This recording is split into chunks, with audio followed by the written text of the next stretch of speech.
Then sometimes, just sometimes, the crow can bring that soul back to put the wrong things right.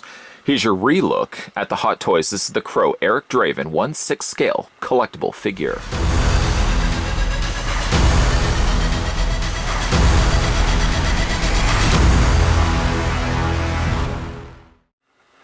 Based on a comic book series of the same name by James O'Barr, The Crow tells the story of Eric Draven, portrayed by Brandon Lee, who is revived from the dead to avenge his own murder, as well as his fiancée's by a gang of thugs. Hot Toys are proud to present the Eric Draven The Crow 6-scale collectible figure from his visually stunning and critically acclaimed film. The movie-accurate collectible is specially crafted based on the image of Brandon Lee as Eric Draven in the movie. It features newly developed head sculpt, highly detailed outfit, accessories, and figure stand.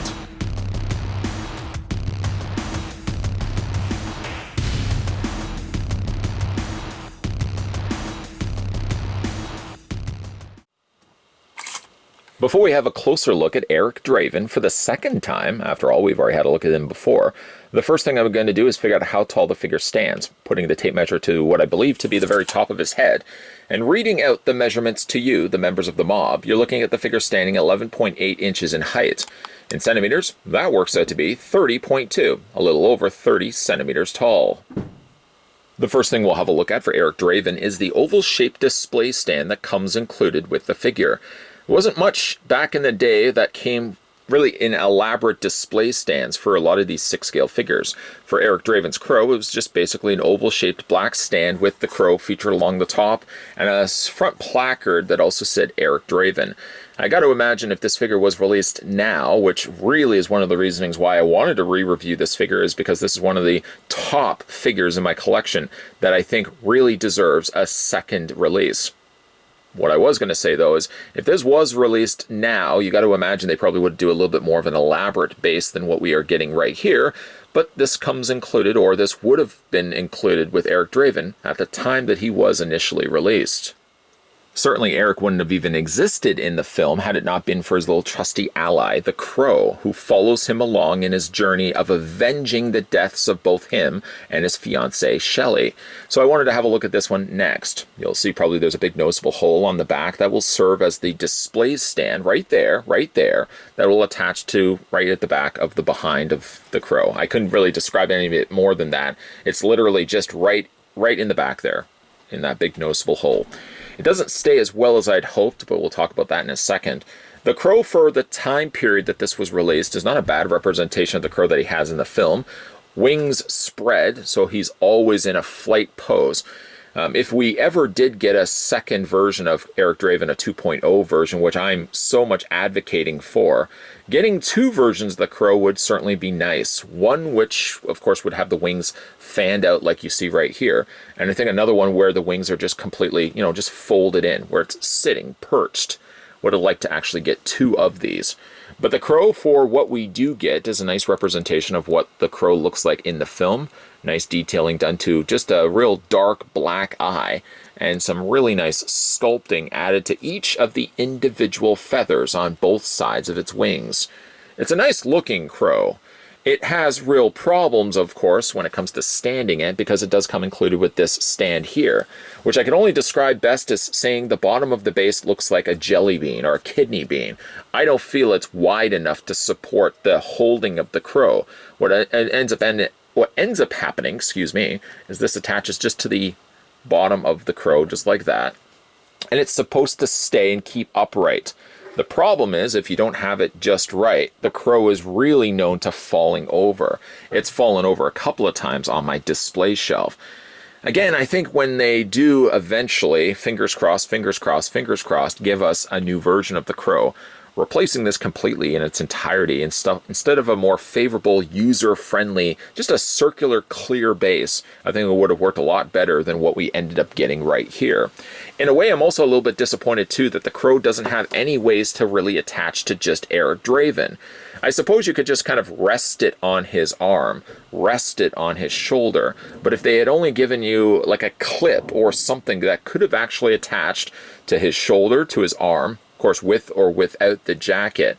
It just adds a little bit of extraness to it, as opposed to simply just having the stand behind Eric Draven and then the crow flying behind him, which is usually what I do when I have the crow on display in my shelf. In the film, Eric is a guitarist for the heavy metal band Hangman's Joke, so it's nice to see that Hot Toys would have included a 6-string standard black Fender Stratocaster. It's been very faithfully recreated to the one that he plays in the film. You can see as well, it's got all 6 strings still fully intact. I gotta believe that they may have actually used fishing line to pull off the effect of getting a 1-to-1 scale, at least for the size, of course, of this guitar, but strings that would be the exact scale and proportions to the guitar itself. It's very shiny and black, so much so that it's quite the magnet as well if you put your fingers on it. When I had Eric Draven on display, and likelihood he will be going back on display as he's still one of my favorite Hot Toy pieces, I found myself frequently going back just with a little soft cloth and wiping away the fingerprints. Now, you can go either with or without the jacket. Before I was displaying Eric, honestly, without his jacket. And what I was doing, I was just hanging the guitar just behind his torso, sort of just draping it to the side with the crow flying to the other side. I might end up still doing that same thing. The strap, it's been almost recreated here in a faux leather with individual seams. You can see the stitch lines on either side of it. It's again a nice recreation of the guitar that he has in the film, though briefly, yes, it still has it in the film, so it's nice to see that Hot Toys would have included this with this 6-scale release. The next thing we'll have a look at, and I had to kind of actually put my hand in front of it so you guys could actually see it, is this very small sculpted ring, the one that Eric Draven gives to Shelley Webster when, of course, he wants to propose to her. This is something he has to then reclaim later on in the pawn shop. Do I smell gasoline? I thought I smelled gasoline. It's a very nice detailed ring, though small, yes. It's always something I keep on Eric Draven's head. It would involve, of course, taking the head off. We'll go ahead and do that right now. I'm surprised over actually the years of having this figure that the ring has not become misplaced. Again, for its size and the fact that it's just on a string, it's definitely something that if you're not careful, always keep it around Eric Draven's neck. There we go. And that's the way I always display it. I mean, it's nice in the sense that they include something small like this. I feel like the coloring is slightly off, though, the one versus the one that he has actually in the film. But the fact that he does actually include the ring, which of course serves really as the token, the trinket, the thing that really brings him back is his love for Shelley, it makes perfect sense, of course, that they would include this for this release of Eric Draven. Figure also gets 3 pairs of interchangeable hands, or 6 hands in total. The hands currently in the sockets, and these are always the go-tos for me, are the relaxed hands, suited for if you just want to have the arms draping down to the sides, or if you want to have the arms out, straight out, in that kind of crucifix pose. He does have those in display, for me at least. But if you want to have him displayed something differently, he comes with a pair of gripping hands. Now, these hands only serve to hold the guitar, because that's really the only accessory that comes included with, for obvious reasonings, and the reasonings why actor Brandon Lee died on the set of The Crow, they didn't include guns. It's not to say you couldn't pull guns from another 6-scale figure that's out there. There's certainly enough on the market that you could pull from if you did want to display your figure with guns, which up to this point I have not done so. The figure also comes included with a pair of closed fists. Not as interesting, mind you, no, but it does also just show you the detailing and the care that they put into these pieces so long ago. He has those taped off bandages that he has on both sides, which of course make their way, spiral their way up his forearms. And of course, just not to forget things, because I know I certainly would, he does come with a pair of pegs, interchangeable, swappable pegs, which ironically enough, I still have sealed in the bag. I've not yet used these. Knock on wood, I won't have to use these either. With the accessories aside, let's finally have a look at the figure. Now, there was a real reasoning why I wanted to go back and revisit this figure. First and foremost, The Crow is one of my all-time favorite films. It ranks easily within my top 5 favorite films of all time. Every time I watch that film, I'm thrown back to my days in high school when I first rented The Crow.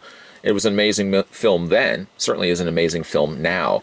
The soundtrack is also something I regularly listen to at work, around the house. My Life with the Thrill Kill Cult, After the Flesh, hello? It's It's one of my all-time favorite, if not one of my top 5 favorite CDs I regularly listen to. So I'm quite the big Crow fan, and all the more reasoning why I had to pick up the Crow the first time, the only time that this poor guy ever got released. And unfortunately, while he is a good-looking figure, there's a lot of problematic issues with the Crow. And one of, again, the reasonings why I wanted to talk about this figure for the second time. I guess in the best place to start with all these reviews is always the head sculpt, which we will have a look at right now. There's things about the head sculpt that I like, and then there's things about the head sculpt I don't like. We'll talk about the things I don't like first, which will then, of course, process of elimination, rule out those, and it'll leave you with the things that I do like. I don't like that he has a smile. That's just me. There are scenes, of course, in the film where he is smiling like this, and you know it never ends well when he's smiling like this. Personally speaking, I would have liked a more neutral face on the Crow. Like if I just covered the mouth right there. If this mouth was just closed shut, which is one problem I have with this figure, but if the mouth was just simply closed shut and he had a more somber look, I think I would have liked the head sculpt a lot more than what I do. The other problem I have with this figure is the length of the hair. Now, his hair, if you look at the film, seems to grow quite crazy, actually, starting small like this and becoming quite considerably longer. He either has really long, fast-growing hair. Of course, they had to film the movie over a stretch of amount of time that his hair did grow longer.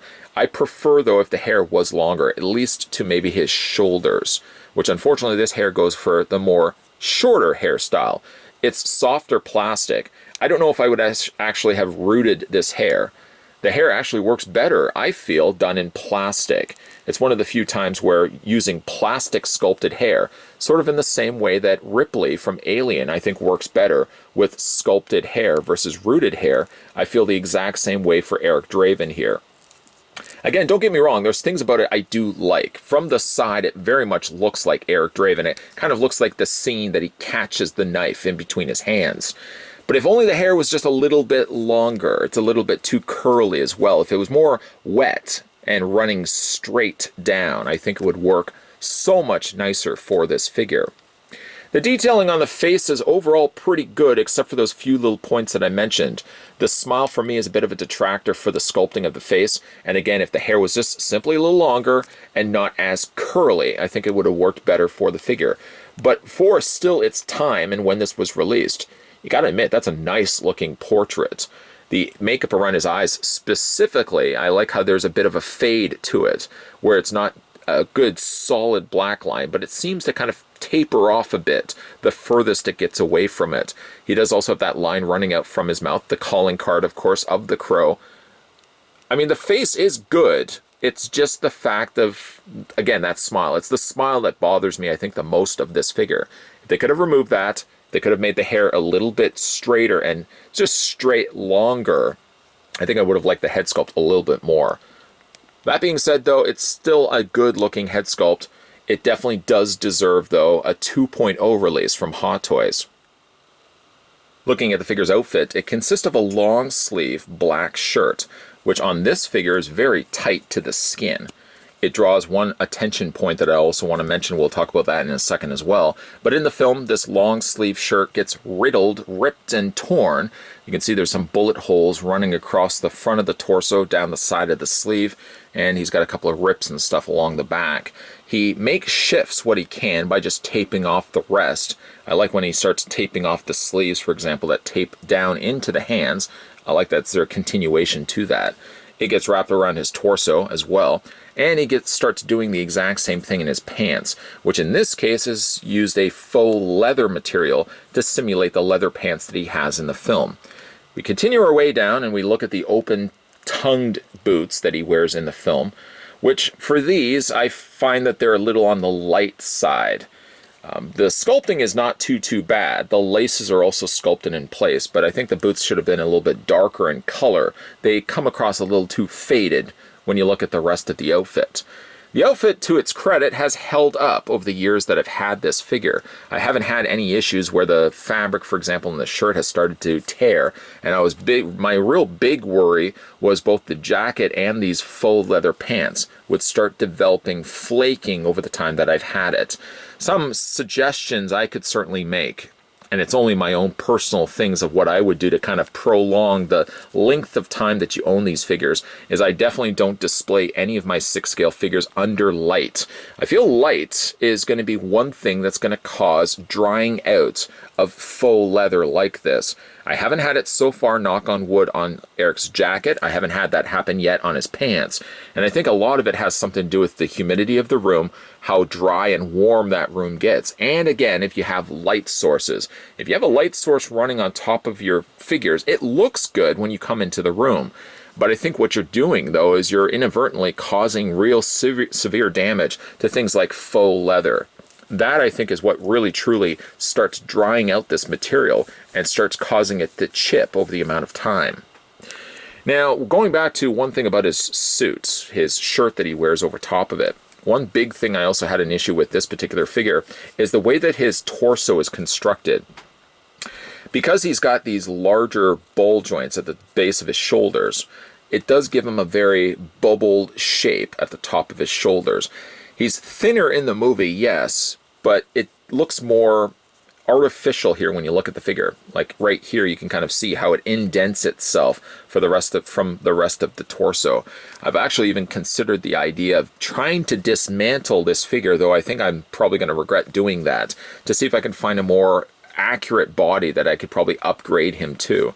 The body that he currently has isn't terrible, but I don't like the fact that you can see these very noticeable, there they are right there, the very noticeable arms. You can kind of rectify it, but you can't bring the arms lower, and I really feel like I would want to have them a little bit more straight on an angle. Instead, what ends up happening is they go down and they bump up like this, which I think looks a little jarring for this figure. Again, if they could just do this guy as a second re-release with longer hair, like I said, not as much the smile on his face, and changing out his body slightly, I think we would certainly have a perfect looking Eric Draven. There's nothing really necessarily wrong with this one, but I think an upgrade is really, really surely deserving of a figure like this.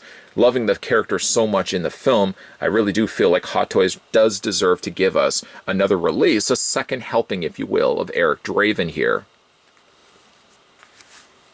Further following up on what I was talking about with the light source, here is Eric Draven's leather jacket, except for some perfectly placed rips and tears that were there the first time when I picked up the figure. You have to admit, looking at the jacket, I haven't had any issues with chipping or flaking off of the material that they use. Again, I really think that a real contributor, the cause of the problems of that, is really by using those LED lights. I want to stay away from them at all costs. But this is the jacket that comes included with the figure. It's sort of kind of in rough shape, which looks the way it does in the film. It's very wrinkly. I mean, it's the way it should be in the film. To put it on the figure, just quickly looking at some of the details done on it, it's got some pockets on the sides. They're not, unfortunately, workable enough pockets. They just sort of give you the slight indication that they are pockets. You've got a few little buttons and stuff on the sides, and then you've got the belt on the back. If you do want to change and put Eric Draven into that, the easiest way to go about that is just pop the hands off the ball joints like that. Pop it off the other ball joint, just like that. And just like you would dress a small child, you're simply just going to take Eric Draven and feed his arms through the sleeves of the jacket. The one thing that the jacket does help in aid is the fact that it does kind of fill out the figure a little bit. If you had real issues like I had issues with the shoulders, for example, you're really hiding a lot of that, being that now he does wear the jacket over top of it. I prefer myself the look of, at the end of the film, where he's walking through the cathedral with, of course, the crow flying right side of him, and he doesn't have the jacket on at that time. If you do prefer him with the jacket, though, you got to admit, though, it does fill it out a little bit better. Of course, for the fact I just have to add the hands back in place.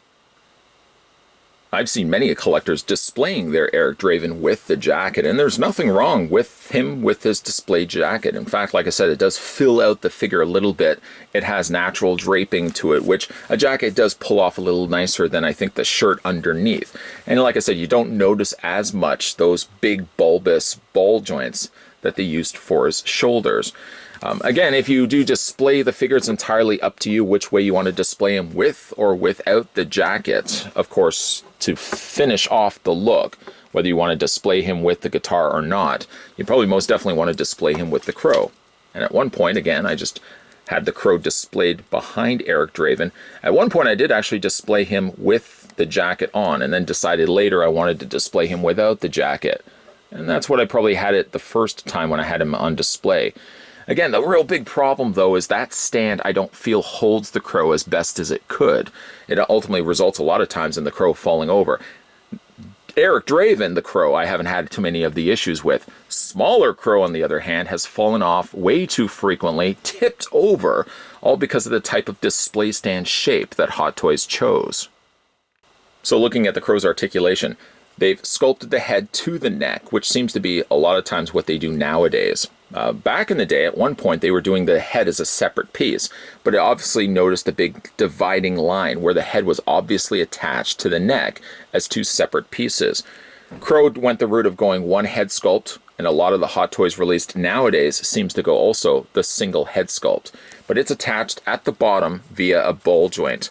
The one problem that I have, and it's not certainly an issue for me because I'm more times just going to have the head tilting down, but because of the coloring, the pigment probably of the shirt has started to stain the bottom of his neck. Even if you have it up this far up anyways, you're probably going to see this noticeable line, so you're probably going to have the head down anyways, but I have noticed a little bit of staining starting to happen from the times I've had the figure on display.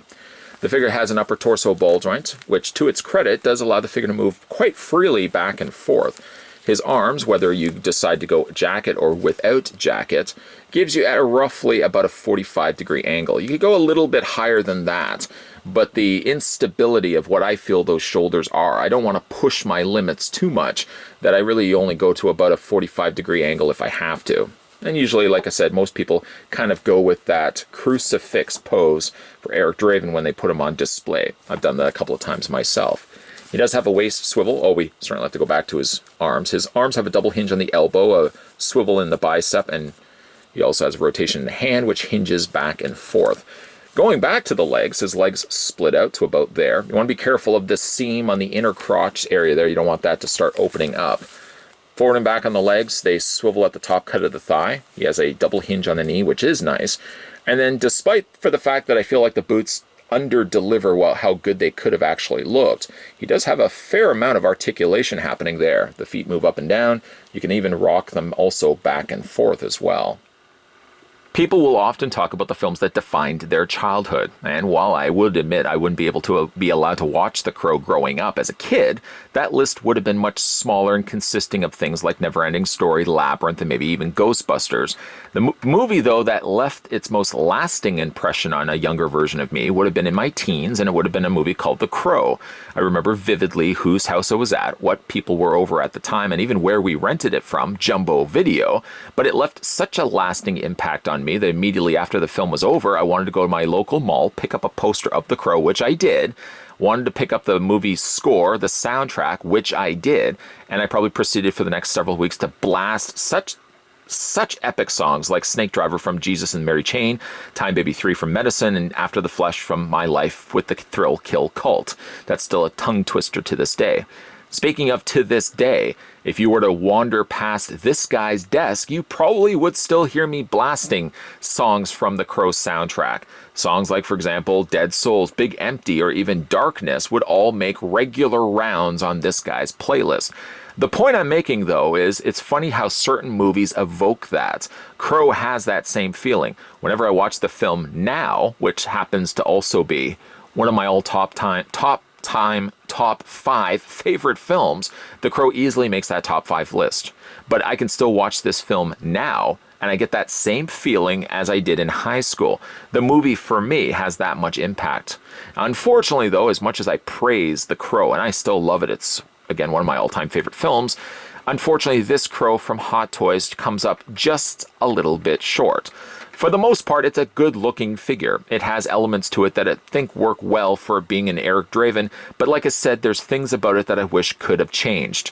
All the more reasoning why I wanted to do a second helping of this particular figure, because there was things I wanted to talk about it.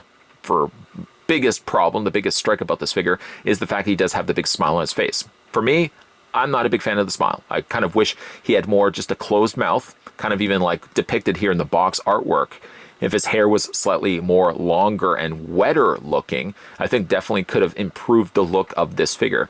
The costume and his overall tailoring isn't bad at all. I haven't had yet any issues, knock on wood, that the fabric, the material that they used for the faux leather pants haven't flaked, haven't chipped, haven't started to crack. I haven't had any of those issues. But the figure's body underneath that is also something that's a bit problematic. His arms seem very long, even here in final looks. It seems like his arms are way too long for his body. And I do have problems with the shoulder sockets. They make him look a little too awkward and artificial and not looking like a real human body. Of course, then there's the talking point of the crow, which still to this day is a problem on my part. Putting this guy on display and getting that crow to not only stay in place, because he does frequently pop off that clear post, but even for that display stand to hold the crow and not have him teeter or fall over, it's an impossible thing. I mean, you talk about raising the dead to avenge lost love. Just as difficult it seems is to display that pesky little crow. Maybe down the road we may see ourselves a 2.0 version of Crow, which I don't think the likelihood is ever going to happen. But there's definitely things that I feel could have been, this could have been a potential possible perfect Crow. And I feel like he comes up a little bit short. There's enough of a checklist, I feel, presented in front of Hot Toys that they did do a version 2.0 of the Crow. There's a lot of improvements I feel they could make to make this guy look just as good as he did in the film. As it stands right now, he's not a bad Crow, and he's sadly the only Crow that you can pick up. So if you do want to have a Crow in your 6-scale collection, short of going the route of a customizer, somebody that maybe has 3D printed a sculpt of Eric Draven, this is the closest thing that you're going to get. If you have managed to pick up this figure for yourself, let me know down below in the comments section what you guys think of it, or based on this review and this review alone. Yes, this is an older figure, so getting this guy nowadays may be a little bit harder to come by. Also, if you've picked up this figure for yourself, let me know if you prefer to display him with the jacket or without the jacket. I feel I'm generally more leaning towards without jacket, which only then draws more attention to the awkwardness of his body. But that's unfortunately the price I'm going to have to pay to display him without the jacket. Today we were having a revisited look at the Hot Toys. This was the Crow Eric Draven 6-scale collectible figure. This was on my very short list of videos I definitely wanted to re-review because I felt like there was a lot of talking points that I may have missed the first time that we had a look at this figure. Let me know down below again what you guys think of this figure. If you are new to this channel, make sure you hit that subscribe button down below. And no, you don't have to be resurrected from the dead to stay tuned to this channel from the dead. Just simply hit that bell notification, members of the mob, and that way you will be notified, hopefully, of when new videos come onto this channel. Also, keep your peepers peeled. Check out the homepage on a regular basis. It's your best way to find out if there's anything new that's coming up on the horizon, any new posted videos. You'll find them all on the homepage. And hey now, if there's also something that you guys would like to see me re-review, most definitely leave it down below in the comments section. And if I still have the figure, the collectible, the statue, or whatever it may be, providing it's not something that perishes, like food, for example, the likelihood, if I still have it in my collection, most definitely a re-review of it will be coming soon. As always, guys, thanks for watching as you always do, and I'll see you guys next time.